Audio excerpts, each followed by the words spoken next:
ಎಲ್ಲರಿಗೂ ನಮಸ್ಕಾರಗಳು. ಇಂದು ನಾನು ಶ್ರೀನಿವಾಸ್ ರಾಮಾನುಜನ್ ರವರ ಒಂದು ಪ್ರಬಂಧ ಜೀವನ ಚರಿತ್ರೆ. ಇಷ್ಟ ಆದರೆ ಈ ವಿಡಿಯೋಕ್ಕೆ ಲೈಕ್ ಮಾಡಿ, ಶೇರ್ ಮಾಡಿ, ಸಬ್ಸ್ಕ್ರೈಬ್ ಮಾಡಿ. ಶ್ರೀನಿವಾಸ್ ರಾಮಾನುಜನ್ ವಿಶ್ವದ ಶ್ರೇಷ್ಠ ಗಣಿತ ತಜ್ಞರೆಂದು ಪ್ರಖ್ಯಾತಿಯಾಗಿದ್ದಾರೆ. ಅವರು ಹುಟ್ಟಿದ ದಿನ ಡಿಸೆಂಬರ್ 22. ಈ ದಿನವನ್ನು ರಾಷ್ಟ್ರೀಯ ಗಣಿತ ದಿನವನ್ನಾಗಿ ಆಚರಿಸಲಾಗುತ್ತದೆ. ಜನನ: ಶ್ರೀನಿವಾಸ್ ರಾಮಾನುಜನ್ 1887 ಡಿಸೆಂಬರ್ 22ರಂದು ಶ್ರೀನಿವಾಸ್ ರಾಮಾನುಜನ್ ಜನಿಸಿದರು. ರಾಮಾನುಜನ್ ತಮ್ಮ 12ನೇ ವಯಸ್ಸಿನಲ್ಲಿ ತ್ರಿಕೋನಮಿತಿ ಮತ್ತು ಹಲವಾರು ಪ್ರಮೇಯಗಳನ್ನು ರೂಪಿಸಿದರು. ರಾಮಾನುಜನ್ ಅವರಿಗೆ ಸಂಖ್ಯೆಗಳ ವೈಲಕ್ಷಣ್ಯಗಳು ನಂಬಲು ಸಾಧ್ಯವಾದಂಥ ರೀತಿಯಲ್ಲಿ ನೆನಪಿಡುವ ಅಪೂರ್ವ ಸಾಮರ್ಥ್ಯವಿತ್ತು. ಶ್ರೀನಿವಾಸ್ ರಾಮಾನುಜನ್ ಸಂಖ್ಯಾ ಪ್ರೇಮಿಯಾಗಿದ್ದರು.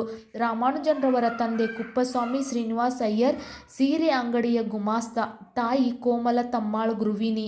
ಸದಾ ಗಣಿತದ ಸೂತ್ರಗಳ ಬಗ್ಗೆ ಯೋಚಿಸುತ್ತಿದ್ದರು. ಶ್ರೀನಿವಾಸ್ ರಾಮಾನುಜನ್ ಸಾಧನೆ: ಪ್ರಖ್ಯಾತಿ ವಿಜ್ಞಾನಿ G.H. ಹಾರ್ಡಿ ಮತ್ತು ಕ್ಯಾಲಿ ಅವರುಗಳು ರಾಮಾನುಜನರ ಸೂತ್ರಗಳಿಂದ ಪ್ರಭಾವಿತರಾಗಿ ಕೇಂಬ್ರಿಡ್ಜ್ ವಿಶ್ವವಿದ್ಯಾಲಯದಲ್ಲಿ ಕೆಲಸ ಮಾಡುವಂತೆ ಆಹ್ವಾನಿಸಿದರು. ಗಣಿತ ಕ್ಷೇತ್ರಕ್ಕೆ ರಾಮಾನುಜನ್ ನೀಡಿದ ಅಸಾಧಾರಣ ಕೊಡುಗೆಯನ್ನು ಸ್ಮರಿಸಲೆಂದೇ ಅವರ ಜನ್ಮದಿನವನ್ನು ಗಣಿತ ದಿನವೆಂದು ಆಚರಿಸಲಾಗುತ್ತದೆ.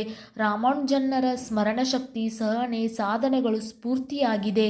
ಇನ್ನು ಮರಣ: ಸಸ್ಯಾಹಾರಿಯಾಗಿದ್ದ ರಾಮಾನುಜನ್ ರವರಿಗೆ ಇಂಗ್ಲೆಂಡಿನಲ್ಲಿ ಊಟದ ಸಮಸ್ಯೆ ಕಾಡಿತ್ತು. ಅಪೌಷ್ಟಿಕತೆ ತುತ್ತಾದರು.